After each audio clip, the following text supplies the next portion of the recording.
Então, bom dia, edição da Cor do Dinheiro do dia 12 de Abril do ano da graça de 2022. O meu nome é Camilo Lourenço e, como sabe, todas as manhãs, às 8 da manhã, salvo raríssimas exceções, eu estou aqui para comentar a política e, ao contrário, a economia e a política nacionais. Ora, antes de irmos à edição de hoje, quero só lembrar que já está disponível o dia D de ontem, que foi uma análise do Vasco Rato e também do Miguel Morgado. Analisámos a situação no PSD, o programa do governo e também as eleições francesas. Sobre eleições francesas já vou aduzir aqui um pequeno comentário. Hoje não vamos ter think tank. O think tank ficou para amanhã. O Jorge Marrão não cá está e, portanto, nós não prescindimos dele como analista, e que significa que o programa ficou para amanhã e vai para o ar, como habitualmente, às 18 horas. Jorge Marrão e Joaquim Aguiar, como também sabe, está de volta. Bom, antes de irmos também ao programa de hoje, quero só lembrar que este canal tem uma parceria com a Prozis e, portanto, quando você for ao site fazer compras, se você utilizar aquilo que são os nossos links e também, ou melhor, o cupom promocional Camilo, tem um desconto de 10%.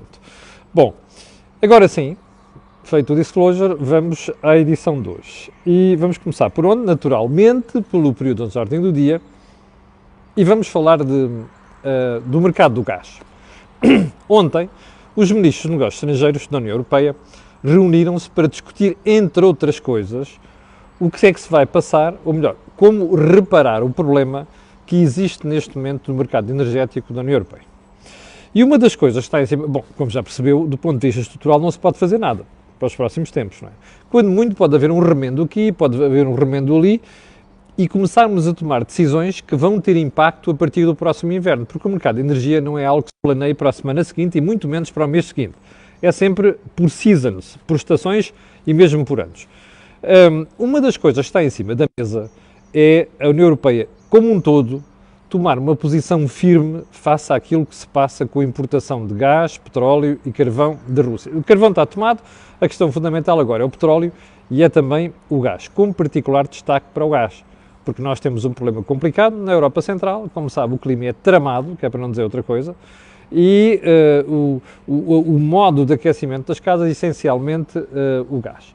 E, portanto, há aqui um problema complicado. E depois temos outro dilema dentro da União Europeia, que é alguns países que continuam muito agarrados ali ao Sr. Putin, como é o caso da Hungria, que já fizeram saber que vão desafiar do resto do coro.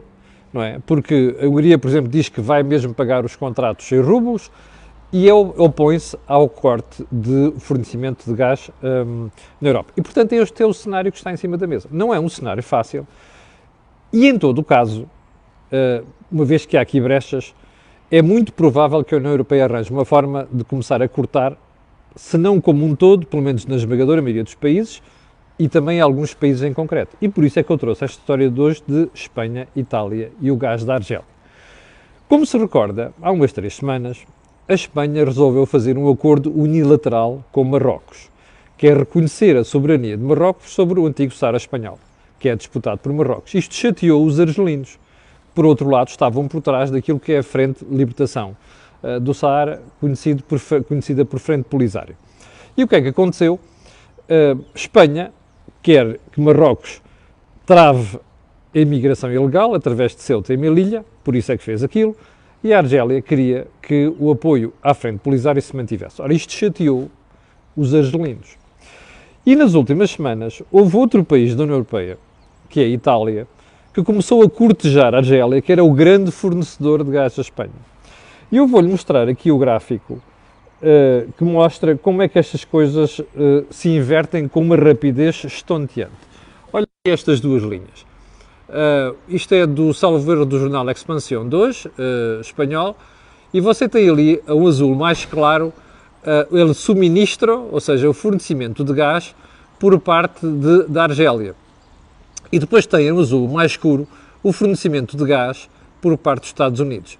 Veja o que é que aconteceu a partir de janeiro. Uma quebra pronunciada de fornecimento através da Argélia e uma subida do recurso de Espanha ao mercado americano para fornecer gás, que é a linha mais escura.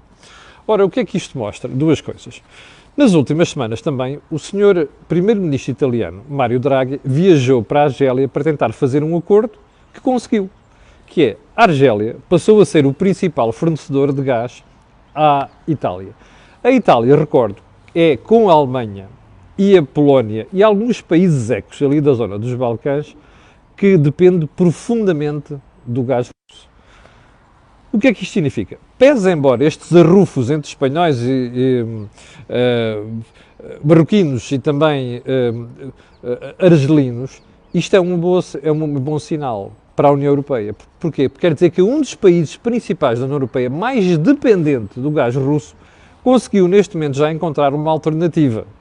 O outro país, que é a Espanha, ao que tudo indica que sim, embora aqui haja que dizer outras duas coisas. Esta capacidade de ir buscar gás aos Estados Unidos, que é gás natural liquefeito, tem o seu limite.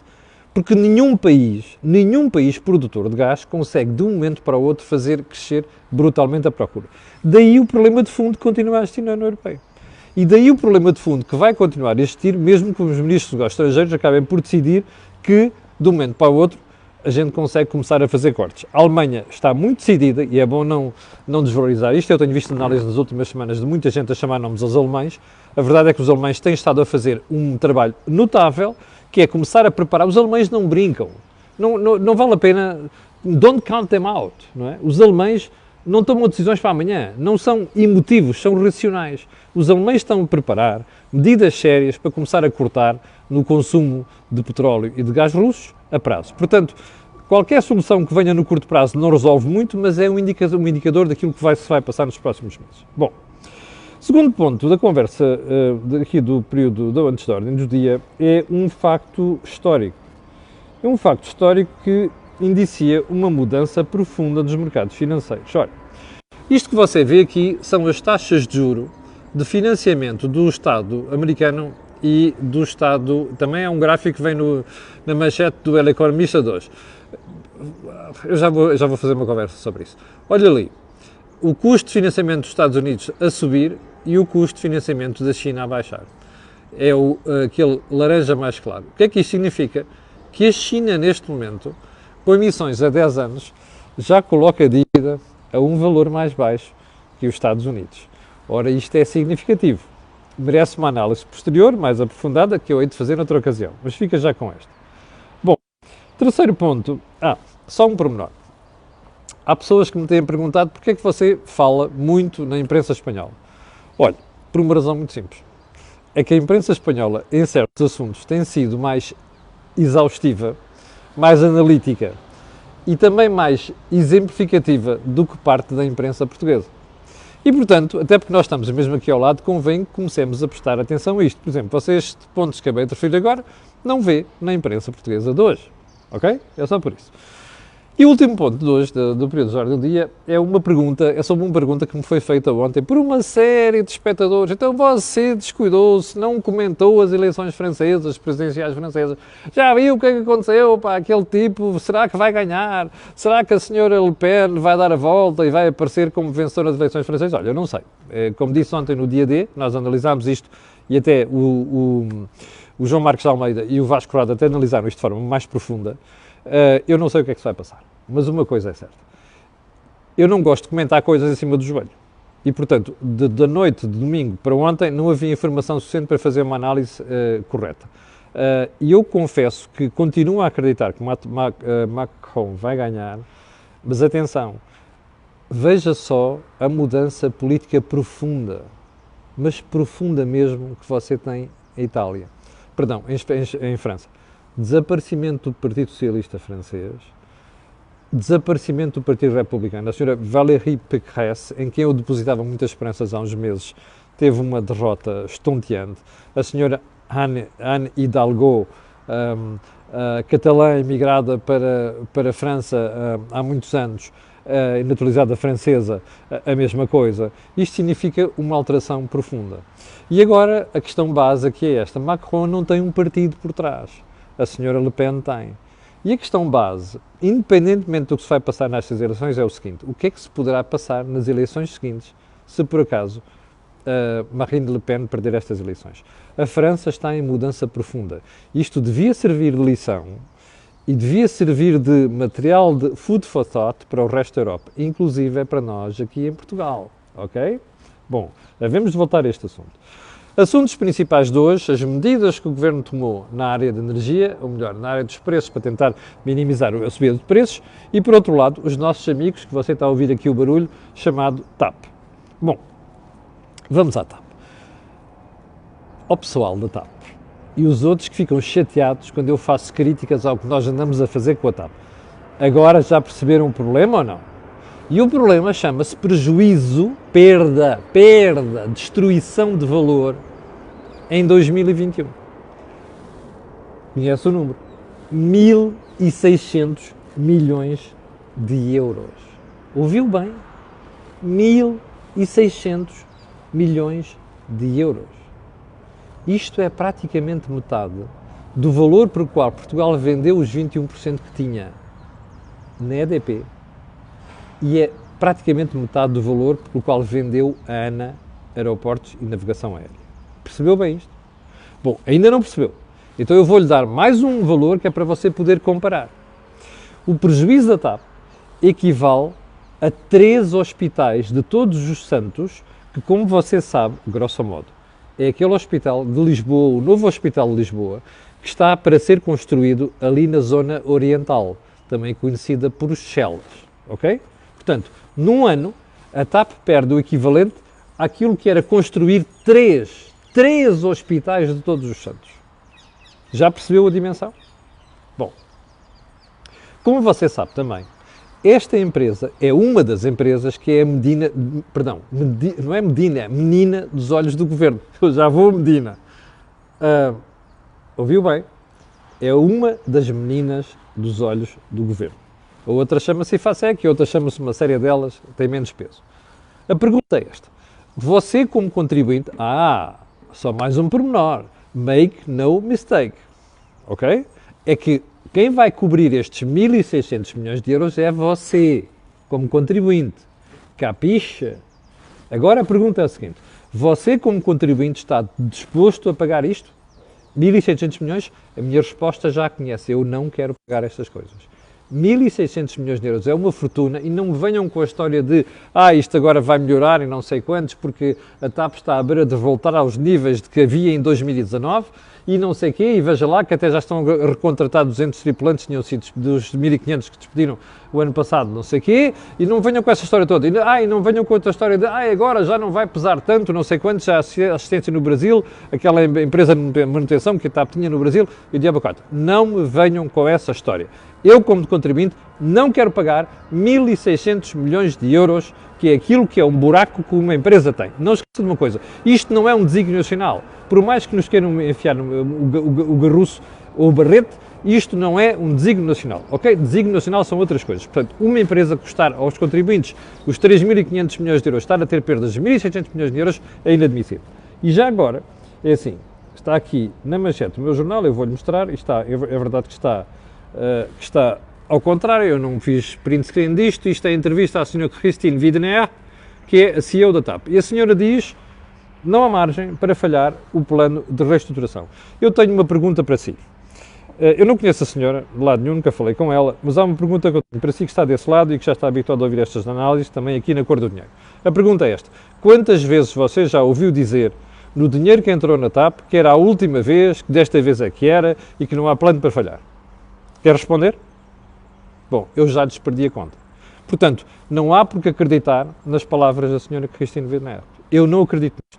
E, portanto, aquilo vai ser um cancro, aquilo é um cancro e vai continuar a ser um cancro. Por mais que a malta que trabalha na TAP me desagrade. Fico desagradada com isto. Já agora uma piadinha para os pilotos que ficaram lixados comigo, desculpem a expressão de caserna, quando eu há umas semanas disse que era inadmissível estarem a fazer reversão de cortes que foram combinados com a Comissão Europeia. Ficaram tramados comigo. Deixe-me só fazer uma pergunta à malta que ficou chateada.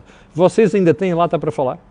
Depois de 1.600 milhões de euros de prejuízo, ainda têm lata para falar? Não, não é aceitável, ok? A TAP não é um desígnio nacional como a EFASEC não é, empresas não são desígnio nacional. Ponto final. Cada vez que eu ouço falar em desígnios nacionais, leva a mão à carteira, porque já sei que alguém me vai ao bolso, ok? Bom, ponto seguinte. Vamos às medidas que o Governo anunciou ontem. Como você viu ontem, houve um grande show-off, não é? 4 ministros, Mariana Vieira da Silva, o rapaz da Economia, já não me lembro quem é, a Maria de Céu Antunes, aquela tontinha, mas já não me lembro qual é que era, o Duarte Cordeiro, que é da Transição Climática, e depois ainda o Secretário de Estado, que é o Secretário de Estado dos Impostos, que eu carinhosamente trato aqui por falinhas mansas número 2. Ele tem que passar a número 1, porque o outro número 1 já não está no governo. Bom, então, de toda aquela retórica, primeiro repara uma coisa, o show-off foi de manhã anunciar, olha, vamos tomar medidas, não sei quantos, vai haver um Conselho Extraordinário e depois aqui vai haver uma conferência de imprensa.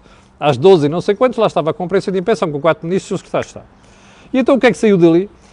Um plano, repare bem, com 4 pontos. 4 pontos. Então, contenção de preços na energia, apoios à produção, apoios às famílias e aceleração da transição energética. A pergunta que você pode fazer é esta. O que é que vale isto? Não é 0. É 0,8. E porquê é que eu digo que é 0,8? Porque não é 0. Alguma coisa se aproveita. Então eu vou dizer destas 4, o que é que se aproveita? O que é relevante? Apoios às famílias. 60 euros a partir de maio é para todas as famílias com prestações sociais. 60 euros. Isto das duas uma. Os ministros não sabem o que é a vida de quem é desfavorecido, ou então estão tão à rasca porque gastam dinheiro ou não têm, podem gastar, ou não deviam gastar e não conseguem gastar aqui. Das duas, três. Como costuma dizer. Ok? Bom, contenção de preços de energia. Acaba o autovoucher, aquela coisa inacreditável, que era um aborto autêntico, denunciado aqui várias vezes, inclusive com exemplos que os nossos espectadores nos deram. O autovoucher era uma fraude. Eu vou recordar o caso da senhora de 80 anos, mãe de um espectador, que foi comprar géneros alimentícios à loja de conveniência e ficou logo com crédito de 20 euros no seu autovoucher. E ela nem sequer conduz nem tem automóvel. E isto era um nojo, não é? Portanto, corrigiram isto? Praise the Lord. Isto é a parte positiva. Bom, o que é que o Governo faz aqui? Baixa o ISP, o Imposto sobre Produtos Petrolíferos. Faz sentido. Querem ajudar? Ajudem de forma concreta e simples e sem invenções. Bom, pergunta, mas faz sentido a baixa generalizada do ISP? Não. Porque o Governo diz, esta baixa agora é para compensar até a União Europeia autorizar a baixa do IVA. Bullshit. Não faz sentido. Quando você tem uma alteração estrutural nos mercados de energia, ou qualquer mercado, percebe? Você tem que obrigar as pessoas a reagir. E a reagir é ajustarem o seu consumo. Seja famílias, seja empresas. Portanto, estar a dizer às pessoas, não passa nada.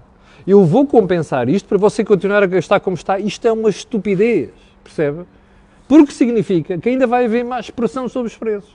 Isto não é política social, isto é política populista. Política social, socialista e social-democrata é o contrário, dizer assim, meus senhores, desculpem, vocês têm um poder de compra grande, vão ter que fazer sacrifícios, azar, a vida é assim. Sometimes you are here, sometimes we are here, ok? Ponto final. Não há volta a dar. Isto tem que ser dito às pessoas. O que é que tem que ser feito é quem está cá em baixo tem que ser ajudado. E de forma limitada, no tempo. É isto que tinham que fazer. Portanto, vêm-me aqui com as conversas sobre apoios às famílias desgraçados, mais aceleração energética, não sei quê, apoios às empresas que fazem transição energética. Desculpem, há empresas que foram convidadas pelas elétricas a fazerem investimentos em solar há uma porrada de anos, que não fizeram. E agora não parem a chorar como se fossem o mais desgraçadinho cá do sítio. Não é aceitável, ok? Portanto, dinheiro pode ser uma coisa muito limitada. Bem, portanto, o que é que se tira de toda esta brincadeira? Eu vou-lhe dizer. Show off, puro e simples. Primeiro, repara uma coisa. 18 medidas. Então você quer ajudar a economia e as famílias, você adota 18 medidas? Eu vou-lhe explicar porque é que são 18 medidas. Que é para você não fazer o tracking delas, percebe? É para você não fazer o escrutínio daquilo. Porque eu vou apostar uma coisa consigo que está desse lado. Neste momento são 7.200 pessoas. Eu vou lhe dizer o que é que vai acontecer. É que você vai perder a conta às coisas. Daqui a uns meses, um mês ou dois, você nem sabe a quantas é que anda. Espera aí, quanto é que deram de subsídios para a transição energética? Quanto é que deram às famílias favorecidas? Quanto é que custou não sei quantos do ISP e do fim do voucher, autovoucher? Bullshit. Isto não vale nada. Quando os governos querem fazer uma coisa que não pode fazer escrutinada, fazem uma porrada delas. Se o governo quisesse realmente ajudar e isto fosse um plano sério, eram 3 ou 4 no máximo, não é preciso mais. Está a perceber? Portanto, tudo isto é show-off, rigorosamente mais nada. E o facto de terem lá 4 ministros, uma coisa sonante, mais um secretário de Estado, serve exatamente para isto. Você vai ver que daqui a uns tempos vamos voltar a fazer voltar a falar sobre isto e você vai perceber que não se passou rigorosamente nada. Foi uma ajudinha aqui, foi uma ajudinha ali, abre-se novas frentes, não sei, vai ver que daqui a uns tempos aparece mais uma medida que é para as pessoas perderem em conta aquilo tudo. Já agora há uma previsão que lhe vou fazer. Não sei se você percebeu, mas a malta anda a dormir. Sim, a oposição anda a dormir. O Bloco lamba as suas feridas, agora o Ministério Público atrás da Mariana Mortágua, não sei quantos, vamos falar sobre isto amanhã ou depois da manhã, e de voltar ao fundo. Já, só mais um pormenor, não vou falar da carga fiscal mais elevada de sempre hoje, porque não temos tempo, como você está a perceber, era preciso calculizar esta brincadeira.